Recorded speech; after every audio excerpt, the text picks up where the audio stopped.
Good morning students. ਅੱਜ ਅਸੀਂ ਕਰਾਂਗੇ ਪਾਰਟ 12 ਲਿਫਾਫੇ। ਇਸ ਪਾਰਟ ਦੇ ਵਿੱਚ ਲਿਫਾਫਿਆਂ ਬਾਰੇ ਦੱਸਿਆ ਗਿਆ ਹੈ ਕਿ ਪਲਾਸਟਿਕ ਦੇ ਲਿਫਾਫੇ ਸਾਡੇ ਲਈ ਕਿੰਨੇ ਨੁਕਸਾਨਦਾਇਕ ਹਨ। ਇਹ ਮਿੱਟੀ ਦੀ ਉਪਜਾਈ ਸ਼ਕਤੀ ਨੂੰ ਘੱਟ ਕਰਦੇ ਹਨ, ਧੂਆਂ ਜ਼ਹਿਰੀਲਾ ਕਰਦੇ ਹਨ ਤੇ ਸੀਵਰੇਜ ਤੇ ਨਾਲੀਆਂ ਵਿੱਚ ਫਸਣ ਕਰਕੇ ਇਹਨਾਂ ਨੂੰ ਬੰਦ ਕਰ ਦਿੰਦੇ ਹਨ। ਲਿਫਾਫੇ। ਇਸ ਪਾਠ ਵਿੱਚ ਪਲਾਸਟਿਕ ਦੇ ਲਿਫਾਫਿਆਂ ਦੇ ਕੀ ਨੁਕਸਾਨ ਹਨ ਬਾਰੇ ਦੱਸਿਆ ਗਿਆ ਹੈ। ਇਹਨਾਂ ਦੀ ਵਰਤੋਂ ਤੇ ਰੋਕ ਲੱਗਣੀ ਚਾਹੀਦੀ ਹੈ ਤੇ ਕਾਗਜ਼ ਦੇ ਲਿਫਾਫੇ ਵਰਤਣੇ ਚਾਹੀਦੇ ਹਨ। ਇਸ ਵਿੱਚ ਦੱਸਿਆ ਗਿਆ ਹੈ ਕਿ ਪਲਾਸਟਿਕ ਲਿਫਾਫਿਆਂ ਦੇ ਕੀ ਨੁਕਸਾਨ ਹਨ ਤੇ ਇਹਨਾਂ ਨੂੰ ਬੰਦ ਕਰਕੇ ਕਾਗਜ਼ ਦੇ ਲਿਫਾਫੇ ਵਰਤਣੇ ਚਾਹੀਦੇ ਹਨ। ਰੋਹਨ ਰੋਂਦਾ ਰੋਂਦਾ ਘਰ ਆਇਆ। ਉਸ ਦੀ ਮੰਮੀ ਦੌੜੀ ਦੌੜੀ ਬਾਹਰ ਆਈ। ਉਸ ਨੇ ਰੋਹਨ ਦਾ ਹਾਲ ਦੇਖਿਆ। ਉਸ ਦੀ ਸਾਰੀ ਯੂਨੀਫਾਰਮ ਗੰਦ ਨਾਲ ਭਰੀ ਪਈ ਸੀ। ਉਸ ਦੇ ਵਾਲਾਂ ਤੱਕ ਗੰਦੀਆਂ ਛਿੱਟਾਂ ਪਈਆਂ ਹੋਈਆਂ ਸਨ। ਉਸ ਦੀ ਮੰਮੀ ਨੇ ਫਟਾਫਟ ਉਸ ਦੇ ਕੱਪੜੇ ਖੋਲ੍ਹੇ, ਉਸ ਨੂੰ ਨਵਾਇਆ ਤੇ ਦੂਸਰੇ ਕੱਪੜੇ ਪਹਿਨਾਏ। ਇਸ ਪੈਰਾਗ੍ਰਾਫ 'ਚ ਦੱਸਿਆ ਗਿਆ ਹੈ ਕਿ ਰੋਹਨ ਰੋਂਦਾ ਰੋਂਦਾ ਘਰ ਆਇਆ। ਉਸ ਦੀ ਮੰਮੀ ਦੌੜੀ ਦੌੜੀ ਬਾਹਰ ਆਈ। ਉਸ ਨੇ ਰੋਹਨ ਦਾ ਹਾਲ ਦੇਖਿਆ। ਉਸ ਦੀ ਸਾਰੀ ਯੂਨੀਫਾਰਮ ਗੰਦੀ ਸੀ ਤੇ ਵਾਲਾਂ ਤੱਕ ਗੰਦੀਆਂ ਛਿੱਟਾਂ ਪਈਆਂ ਹੋਈਆਂ ਸਨ। ਉਸ ਦੀ ਮੰਮੀ ਨੇ ਫਟਾਫਟ ਉਸ ਦੇ ਕੱਪੜੇ ਖੋਲ੍ਹੇ ਤੇ ਉਸ ਨੂੰ ਨਵਾ ਕੇ ਨਵੇਂ ਕੱਪੜੇ ਪਵਾਏ। ਇਹ ਕਿਵੇਂ ਹੋਇਆ? ਹੁਣੇ ਤੇ ਤੂੰ ਤਿਆਰ ਹੋ ਕੇ ਸਕੂਲ ਗਿਆ ਸੀ, ਮੰਮੀ ਨੇ ਪੁੱਛਿਆ। ਮੰਮੀ ਜੀ, ਰਸਤੇ ਵਿੱਚ ਆਪਣੀ ਗਲੀ ਦਾ ਸੀਵਰੇਜ ਰੁਕਿਆ ਹੋਇਆ ਸੀ। ਉਸ ਨਾਲ ਸੜਕ ਤੇ ਗੰਦਾ ਪਾਣੀ ਜਮ੍ਹਾਂ ਹੋਇਆ ਪਿਆ ਸੀ। ਮੈਂ ਸੋਚਿਆ ਮੈਂ ਪਾਣੀ ਵਿੱਚੋਂ ਸਾਈਕਲ ਕੱਢ ਲਵਾਂਗਾ, ਪਰ ਸੜਕ ਦੇ ਇੱਕ ਖੱਡੇ ਵਿੱਚ ਮੇਰਾ ਸਾਈਕਲ ਵੜ ਗਿਆ ਤੇ ਮੈਂ ਡਿੱਗ ਪਿਆ। ਇੰਜ ਮੈਂ ਥੱਲੇ ਤੋਂ ਉੱਪਰ ਤੱਕ ਗੰਦੇ ਪਾਣੀ ਵਿੱਚ ਗੜੁੱਚ ਹੋ ਗਿਆ। ਰੋਹਨ ਨੇ ਆਪਣੇ ਨਾਲ ਬੀਤੀ ਸੁਣਾਈ। ਇਸ ਪੈਰਾਗ੍ਰਾਫ ਵਿੱਚ ਦੱਸਿਆ ਗਿਆ ਹੈ ਕਿ ਮੰਮੀ ਰੋਹਨ ਨੂੰ ਪੁੱਛਦੇ ਹਨ ਕਿ ਰੋਹਨ, ਤੂੰ ਤੇ ਹੁਣੇ ਤਿਆਰ ਹੋ ਕੇ ਸਕੂਲ ਜਾਣ ਲਈ ਗਿਆ ਸੀ ਤੇ ਗੰਦਾ ਕਿਵੇਂ ਹੋ ਕੇ ਘਰ ਆਇਆ ਹੈ। ਰੋਹਨ ਨੇ ਦੱਸਿਆ ਕਿ ਸਾਡੀ ਗਲੀ ਦੇ ਵਿੱਚ ਗਲੀ ਦਾ ਸੀਵਰੇਜ ਰੁਕਿਆ ਹੋਇਆ ਸੀ, ਜਿਸ ਕਰਕੇ ਸੜਕ ਤੇ ਗੰਦਾ ਪਾਣੀ ਜਮ੍ਹਾਂ ਹੋਇਆ ਪਿਆ ਸੀ। ਮੈਂ ਸੋਚਿਆ ਕਿ ਪਾਣੀ ਵਿੱਚੋਂ ਮੈਂ ਸਾਈਕਲ ਕੱਢ ਲਵਾਂਗਾ, ਪਰ ਪਾਣੀ ਦੇ ਵਿੱਚ ਮੇਰਾ ਸਾਈਕਲ ਵੜ ਗਿਆ ਤੇ ਮੈਂ ਡਿੱਗ ਗਿਆ, ਜਿਸ ਨਾਲ ਮੇਰੇ ਕੱਪੜੇ ਗੰਦੇ ਹੋ ਗਏ। ਇਸ ਤਰ੍ਹਾਂ ਰੋਹਨ ਨੇ ਆਪਣੀ ਨਾਲ ਬੀਤੀ ਕਹਾਣੀ ਆਪਣੀ ਮੰਮੀ ਨੂੰ ਸੁਣਾਈ। ਬੇੜਾ ਗਰਕ ਹੋਵੇ ਇਹਨਾਂ ਪਲਾਸਟਿਕ ਦੇ ਲਿਫਾਫਿਆਂ ਦਾ। ਇਹ ਪਲਾਸਟਿਕ ਦੇ ਲਿਫਾਫੇ ਹੀ ਹਨ ਜੋ ਨਾਲੀਆਂ ਵਿੱਚ ਫਸ ਜਾਂਦੇ ਹਨ। ਗਲੀਆਂ ਵਿੱਚ ਗੰਦਾ ਪਾਣੀ ਇਹਨਾਂ ਕਾਰਨ ਹੀ ਖੜੋਂਦਾ ਹੈ। ਮੰਮੀ ਗੁੱਸੇ ਵਿੱਚ ਬੋਲੀ। ਮੰਮੀ ਨੇ ਅੱਗੋਂ ਕਹਾ, ਬੇੜਾ ਗਰਕ ਹੋਵੇ ਇਹਨਾਂ ਪਲਾਸਟਿਕ ਦੇ ਲਿਫਾਫਿਆਂ ਦਾ ਜੋ ਨਾਲੀ ਵਿੱਚ ਫਸ ਜਾਂਦੇ ਹਨ ਤੇ ਨਾਲੀਆਂ ਬੰਦ ਹੋ ਜਾਂਦੀਆਂ ਹਨ, ਜਿਸ ਨਾਲ ਗੰਦਾ ਪਾਣੀ ਬਾਹਰ ਆ ਜਾਂਦਾ ਹੈ। ਮੰਮੀ ਜੀ, ਪਲਾਸਟਿਕ ਦੇ ਲਿਫਾਫਿਆਂ ਨੂੰ ਦੋਸ਼ ਕਿਉਂ ਦਿੰਦੇ ਹੋ? ਕਸੂਰ ਤੇ ਇਹਨਾਂ ਨੂੰ ਵਰਤਣ ਵਾਲਿਆਂ ਦਾ ਹੈ, ਜਿਹੜੇ ਜਿੱਥੇ ਜੀਅ ਕਰਦਾ ਇਹਨਾਂ ਨੂੰ ਸੁੱਟ ਦਿੰਦੇ ਹਨ। ਆਪਾਂ ਖੁਦ ਵੀ ਇਸ ਲਈ ਜ਼ਿੰਮੇਵਾਰ ਹਾਂ। ਮੈਨੂੰ ਦੱਸੋ, ਤੁਸੀਂ ਕਦੀ ਸਬਜ਼ੀ ਲੈਣ ਗਏ, ਘਰੋਂ ਥੈਲਾ ਲੈ ਕੇ ਗਏ ਹੋ? नहीं, क्योंकि थैला चुकन ਨਾਲ ਸਾਡੀ ਟੋਰ ਖਰਾਬ ਹੁੰਦੀ ਹੈ। ਅਸੀਂ ਪਲਾਸਟਿਕ ਦੇ ਲਿਫਾਫਿਆਂ ਵਿੱਚ ਸਮਾਨ ਲਿਆਉਣ ਵਿੱਚ ਆਪਣੀ ਇੱਜ਼ਤ ਸਮਝਦੇ ਹਾਂ। ਰੋਹਨ, ਜੋ ਕਿੰਨੀ ਦੇਰ ਤੋਂ ਕਲਪਿਆ ਪਿਆ ਸੀ, ਬੋਲਿਆ। ਇਸ ਪੈਰਾਗ੍ਰਾਫ ਵਿੱਚ ਦੱਸਿਆ ਗਿਆ ਹੈ ਕਿ ਰੋਹਨ ਆਪਣੀ ਮੰਮੀ ਨੂੰ ਕਹਿੰਦਾ ਹੈ ਕਿ ਪਲਾਸਟਿਕ ਦੇ ਲਿਫਾਫਿਆਂ ਨੂੰ ਦੋਸ਼ ਕਿਉਂ ਦਿੰਦੇ ਹੋ। ਦੋਸ਼ ਤਾਂ ਉਹਨਾਂ ਨੂੰ ਵਰਤਣ ਵਾਲਿਆਂ ਦਾ ਹੈ, ਜਿਹੜੇ ਇਸ ਨੂੰ ਵਰਤ ਕੇ ਜਿੱਥੇ ਮਰਜ਼ੀ ਸੁੱਟ ਦਿੰਦੇ ਹਨ। ਆਪਾਂ ਖੁਦ ਵੀ ਇਸ ਲਈ ਜ਼ਿੰਮੇਵਾਰ ਹਾਂ। ਤੁਸੀਂ ਦੱਸੋ ਕਿ ਤੁਸੀਂ ਸਬਜ਼ੀ ਲੈਣ ਜਾਂਦੇ ਹੋ, ਘਰੋਂ ਥੈਲਾ ਲੈ ਕੇ ਗਏ ਹੋ, ਕਿਉਂਕਿ ਥੈਲਾ ਚੁੱਕਣ ਨਾਲ ਸਾਡੀ ਟੋਰ ਖਰਾਬ ਹੁੰਦੀ ਹੈ। ਅਸੀਂ ਪਲਾਸਟਿਕ ਦੇ ਲਿਫਾਫਿਆਂ ਵਿੱਚ ਸਮਾਨ ਲਿਆਉਣਾ ਆਪਣੀ ਇੱਜ਼ਤ ਸਮਝਦੇ ਹਾਂ। ਰੋਹਨ, ਜੋ ਕਲਪਿਆ ਪਿਆ ਸੀ, ਉਹ ਬੋਲਿਆ।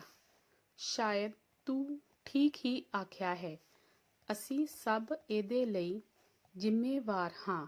ਸਾਨੂੰ ਇਹ ਲਿਫਾਫੇ ਵਰਤਣੇ ਬੰਦ ਕਰਨੇ ਚਾਹੀਦੇ ਹਨ। ਮੰਮੀ ਨੇ ਕਿਹਾ, ਤੂੰ ਠੀਕ ਹੀ ਆਖ ਰਿਹਾ ਹੈ। ਅਸੀਂ ਸਾਰੇ ਜ਼ਿੰਮੇਵਾਰ ਹਾਂ ਤੇ ਸਾਨੂੰ ਇਸ ਨੂੰ ਬੰਦ ਕਰ ਦੇਣਾ ਚਾਹੀਦਾ ਹੈ ਵਰਤਣਾ। ਮੰਮੀ ਜੀ, ਕੱਲ੍ਹ ਸਾਡੇ ਪੰਜਾਬੀ ਵਾਲੇ ਮੈਡਮ ਦੱਸ ਰਹੇ ਸਨ ਕਿ ਇਹਨਾਂ ਲਿਫਾਫਿਆਂ ਦੇ ਨੁਕਸਾਨ ਵੀ ਬਹੁਤ ਹਨ।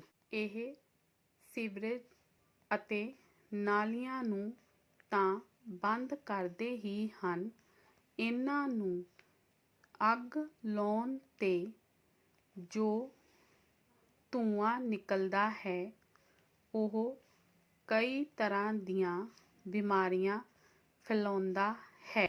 ਇਹਨਾਂ ਵਿੱਚ ਲਿਆਂਦੀਆਂ ਖਾਣ ਪੀਣ ਦੀਆਂ ਚੀਜ਼ਾਂ ਸਾਡੀ ਸਿਹਤ ਨੂੰ ਖਰਾਬ ਕਰਦੀਆਂ ਹਨ। ਖੇਤਾਂ ਦੀ ਮਿੱਟੀ ਦੀ ਉਪਜਾਊ ਸ਼ਕਤੀ ਇਹਨਾਂ ਦੀ ਹੋਂਦ ਨਾਲ ਖਤਮ ਹੁੰਦੀ ਜਾ ਰਹੀ ਹੈ, ਕਿਉਂਕਿ ਇਹ ਕਿੰਨੇ ਸਾਲਾਂ ਤੱਕ ਨਹੀਂ ਗਲਦੇ। ਪ੍ਰਦੂਸ਼ਣ ਫੈਲਾਉਣ ਵਿੱਚ ਇਹ ਵੱਡਾ ਰੋਲ ਅਦਾ ਕਰਦੇ ਹਨ। ਇਸ ਪੈਰਾਗ੍ਰਾਫ ਵਿੱਚ ਦੱਸਿਆ ਗਿਆ ਹੈ ਕਿ ਰੋਹਨ ਆਪਣੀ ਮੰਮੀ ਨੂੰ ਕਹਿੰਦਾ ਹੈ ਕਿ ਕੱਲ੍ਹ ਸਾਡੀ ਪੰਜਾਬੀ ਵਾਲੀ ਮੈਡਮ ਵੀ ਆਖ ਰਹੇ ਸਨ ਕਿ ਲਿਫਾਫਿਆਂ ਦੇ ਬਹੁਤ ਨੁਕਸਾਨ ਹਨ। ਇਹ ਸੀਵਰੇਜ ਤੇ ਨਾਲੀਆਂ ਨੂੰ ਬੰਦ ਕਰਦੇ ਹੀ ਹਨ ਤੇ ਨਾਲ ਹੀ ਇਹਨਾਂ ਨੂੰ ਜਲਾਉਣ ਨਾਲ ਧੂੰਆਂ ਨਿਕਲਦਾ ਹੈ, ਜੋ ਕਈ ਤਰ੍ਹਾਂ ਦੀਆਂ ਬਿਮਾਰੀਆਂ ਫੈਲਾਉਂਦਾ ਹੈ।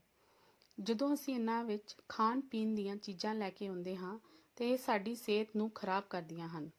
ਨਾਲ ਹੀ ਇਹ ਮਿੱਟੀ ਦੀ ਉਪਜਾਊ ਸ਼ਕਤੀ ਵੀ ਇਹਨਾਂ ਨਾਲ ਖਤਮ ਹੁੰਦੀ ਜਾ ਰਹੀ ਹੈ, ਕਿਉਂਕਿ ਇਹ ਕਈ ਸਾਲਾਂ ਤੱਕ ਗਲਦੇ ਨਹੀਂ। ਪ੍ਰਦੂਸ਼ਣ ਫੈਲਾਉਣ ਵਿੱਚ ਵੀ ਇਹ ਬਹੁਤ ਵੱਡਾ ਰੋਲ ਅਦਾ ਕਰਦੇ ਹਨ। ਰੋਹਨ, ਮੈਂ ਅੱਜ ਤੋਂ ਤੇਰੇ ਨਾਲ ਵਾਅਦਾ ਕਰਦੀ ਹਾਂ ਕਿ ਕਦੀ ਵੀ ਇਹਨਾਂ ਲਿਫਾਫਿਆਂ ਵਿੱਚ ਸਮਾਨ ਨਹੀਂ ਲਿਆਵਾਂਗੀ। ਮੈਂ ਆਪਣੀਆਂ ਸਹੇਲੀਆਂ ਨੂੰ ਵੀ ਇਹਨਾਂ ਦੀ ਵਰਤੋਂ ਨਾ ਕਰਨ ਲਈ ਆਖਾਂਗੀ। ਮੈਂ ਥੈਲਾ ਲੈ ਕੇ ਬਾਜ਼ਾਰ ਜਾਵਾਂਗੀ ਤੇ ਉਸ ਵਿੱਚ ਹੀ ਸਮਾਨ ਲਿਆਵਾਂਗੀ। ਮੰਮੀ ਕੋਲੋਂ ਵਾਅਦਾ ਲੈ ਕੇ ਰੋਹਨ ਖੜਾ ਮੁਸਕਰਾ ਰਿਹਾ ਸੀ। ਇਸ ਪੈਰਾਗ੍ਰਾਫ ਵਿੱਚ ਦੱਸਿਆ ਗਿਆ ਹੈ ਕਿ ਮੰਮੀ ਰੋਹਨ ਨਾਲ ਵਾਅਦਾ ਕਰਦੀ ਹੈ ਕਿ ਮੈਂ ਕਦੇ ਵੀ ਪਲਾਸਟਿਕ ਦੇ ਲਿਫਾਫਿਆਂ ਵਿੱਚ ਸਮਾਨ ਨਹੀਂ ਲਿਆਵਾਂਗੀ ਤੇ ਆਪਣੀਆਂ ਸਹੇਲੀਆਂ ਨੂੰ ਵੀ ਇਸ ਵਿੱਚ ਸਮਾਨ ਲਿਆਉਣ ਤੋਂ ਰੋਕਾਂਗੀ ਤੇ ਮੈਂ ਬਾਜ਼ਾਰ ਜਾਣ ਲੱਗਿਆਂ ਥੈਲਾ ਲੈ ਕੇ ਜਾਵਾਂਗੀ ਤੇ ਜਿਸ ਵਿੱਚ ਸਮਾਨ ਲੈ ਕੇ ਆਵਾਂਗੀ। ਮੰਮੀ ਕੋਲੋਂ ਇਹ ਵਾਅਦਾ ਪਾ ਕੇ ਉਹ ਖੜਾ ਮੁਸਕਰਾ ਰਿਹਾ ਸੀ। ਸ਼ਬਦ ਅਰਥ। Here I don't learn it। फटाफट, छेती छेती। गुड़ुच हो जाना, पूरा भेज जाना। कल्प्या, दुखी होया। खत्म, समाप्त। खड्डे, टोए। दोष, कसूर। उपजाऊ, पैदा करना। रोल अदा करना, भूमिका निभानी। I repeat again. फटाफट, छेती छेती। गुड़ुचू हो जाना, पूरा भेज जाना। कल्प्या, दुखी होया।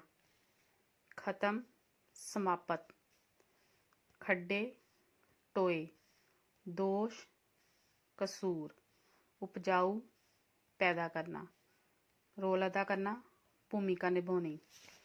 क्वेश्चन नंबर 1 याद रखण योग गल्लां। ऊड़ा प्लास्टिक ਦੇ ਲਿਫਾਫਿਆਂ ਨੂੰ ਮੋਮੀ ਲਿਫਾਫੇ ਵੀ ਕਹਿੰਦੇ ਹਨ। ਐੜਾ ਇਹ ਲਿਫਾਫੇ ਵਰਤਣੇ ਬਹੁਤ ਨੁਕਸਾਨਦਾਇਕ ਹਨ। ਜਿਸ ਤਰ੍ਹਾਂ ਮੈਂ ਤੁਹਾਨੂੰ ਪਹਿਲਾਂ ਹੀ ਦੱਸ ਚੁੱਕੀ ਹਾਂ। ਈੜੀ ਇਹ ਸੀਵਰੇਜ ਜਾਂ ਨਾਲੀਆਂ ਵਿੱਚ ਜਾ ਕੇ ਫਸ ਜਾਂਦੇ ਅਤੇ ਡੱਕਾ ਲਾ ਦਿੰਦੇ ਹਨ। ਸੱਸਾ ਇਹਨਾਂ ਦਾ ਧੂੰਆਂ ਬਹੁਤ ਜ਼ਹਿਰੀਲਾ ਹੁੰਦਾ ਹੈ। ਹਾਹਾ ਇਹ ਮਿੱਟੀ ਦੀ ਉਪਜਾਊ ਸ਼ਕਤੀ ਨੂੰ ਖਰਾਬ ਕਰਦੇ ਹਨ। ਕੱਕਾ ਜੇ ਪਸ਼ੂ ਇਸ ਨੂੰ ਨਿਗਲ ਜਾਣ ਤਾਂ ਮਰ ਵੀ ਜਾਂਦੇ ਹਨ। ਇੰਨੇ ਨੁਕਸਾਨਦਾਇਕ ਹੁੰਦੇ ਹਨ ਪਲਾਸਟਿਕ ਦੇ ਲਿਫਾਫੇ। क्वेश्चन नंबर 2 बहुविकल्पी प्रश्न, अंडरलाइन दिस वन।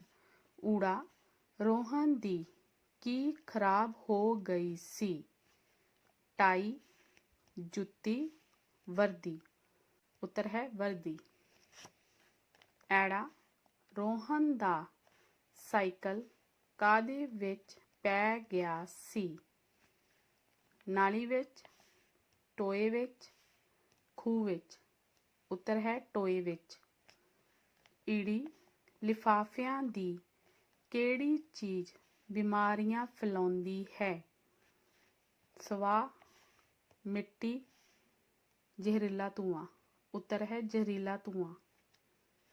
ਸੱਸਾ ਪਲਾਸਟਿਕ ਦੇ ਲਿਫਾਫੇ ਕਿਸ ਦੀ ਉਪਜਾਊ ਸ਼ਕਤੀ ਖਤਮ ਕਰਦੇ ਹਨ? ਪਾਣੀ ਦੀ, ਮਿੱਟੀ ਦੀ, ਹਵਾ ਦੀ। उत्तर है मिट्टी दी। हाहा प्लास्टिक दे लिफाफिਆਂ ਦੀ ਵਰਤੋਂ ਨਾਲ ਕੀ ਫੈਲਦਾ ਹੈ? प्रदूषण, सफाई, पत्ते। उत्तर है प्रदूषण। Turn next page. Question number 2 खाली ਥਾਵਾਂ ਭਰੋ, अंडरलाइन दिस वन। ਊੜਾ ਰੋਹਨ ਡੈਸ਼ ਘਰ ਆਇਆ ਸੀ। रोंदा रोंदा, रोंदे के होड़ा नाल बिंदी। ऐड़ा गली दा डैश रुकिया पिया सी। सीवरेज। ईड़ी बेड़ा गर्क होवे इन्ना डैश दे लिफाफियां दा। प्लास्टिक। सस्सा थैला चुकन नाल साडी डैश खराब हुंदी है। टोर। हाहा प्लास्टिक दे लिफाफे मिट्टी दी डैश शक्ति खत्म करते हैं। उपजाऊ। जिसनों स्पैलिंग समझ नहीं आउणगे येलो बॉक्स दे विचों देख लेना। अगे है क्वेश्चन नंबर 4 हेठ लिखे वाकां दे सामने ठीक गलत दे निशान लाओ। सामने ठीक ते गलत, अंडरलाइन दिस वन। ऊड़ा रोहन हसदा हसदा घर आया। गलत, क्योंकि रोहन रोंदा रोंदा घर आया सी। ऐड़ा रोहन दा साइकिल टोए विच पै गया सी। सही। ईड़ी प्लास्टिक दे ਲਿਫਾਫਿਆਂ ਦੇ ਬਹੁਤ ਲਾਭ ਹਨ। ਗਲਤ, ਪਲਾਸਟਿਕ ਦੇ ਲਿਫਾਫਿਆਂ ਦੇ ਬਹੁਤ ਨੁਕਸਾਨ ਹਨ। ਸੱਸਾ ਪਲਾਸਟਿਕ ਦੇ ਲਿਫਾਫਿਆਂ ਦਾ ਧੂੰਆਂ ਚੰਗਾ ਲੱਗਦਾ ਹੈ। ਗਲਤ, ਇਸ ਦਾ ਧੂੰਆਂ ਜ਼ਹਿਰੀਲਾ ਹੁੰਦਾ ਹੈ। ਹਾਹਾ ਇਹ ਮਿੱਟੀ ਦੀ ਉਪਜਾਊ ਸ਼ਕਤੀ ਖਤਮ ਕਰਦੇ ਹਨ। ਸਹੀ, क्योंकि यह किन्ने साल तक गलते नहीं हैं। क्वेश्चन नंबर 1 बहुविकल्पी प्रश्न। इन्हां विच विरोधी शब्द, समानार्थक शब्द, बहुवचन ते लिंग बदली दिते गए हैं। देखो ਊੜਾ ਲਿਫਾਫਾ ਦਾ ਬਹੁਵਚਨ ਚੁਣੋ। 3 ਆਪਸ਼ਨ ਦਿੱਤੇ ਹਨ, ਲਿਫਾਫੀਆਂ, ਲਿਫਾਫਿਆਂ ਤੇ ਲਿਫਾਫੇ। ਬਹੁਵਚਨ ਹੈ ਲਿਫਾਫੇ, यानी कि उत्तर है लिफाफे। ऐड़ा मम्मी दी लिंग बदली करो। पापा, पिता, बापू। मम्मी दा लिंग बदली पापा है। ईड़ी रोंदा दा विरोधी शब्द दसो। खांदा, हसदा, खेडदा। उत्तर है हसदा। ससा खड्ड दा समानार्थिक शब्द चुनो। खूह, टोया, नाली। समानार्थिक शब्द मीन सेम, खड्ड दा सेम अर्थ चुनना है, टोया। क्वेश्चन नंबर 2, हेठां लिखे बहुते शब्दां दी थां एक शब्द लिखो। बहुते शब्दां दी थां एक शब्द अंडरलाइन। ऊड़ा पिता दा पिता, दादा। ऐड़ा पिता दा वड्डा भरा, ताया। ईड़ी पिता दा छोटा भरा, चाचा। सा माता दा पिता, नाना। हाहा माता दा भरा, मामा। कक्का पिता दी भैन, भूआ। खक्खा माता दी भैन, मासी। इसनूं तुसी बुक च लिखना है नीट एंड क्लीन।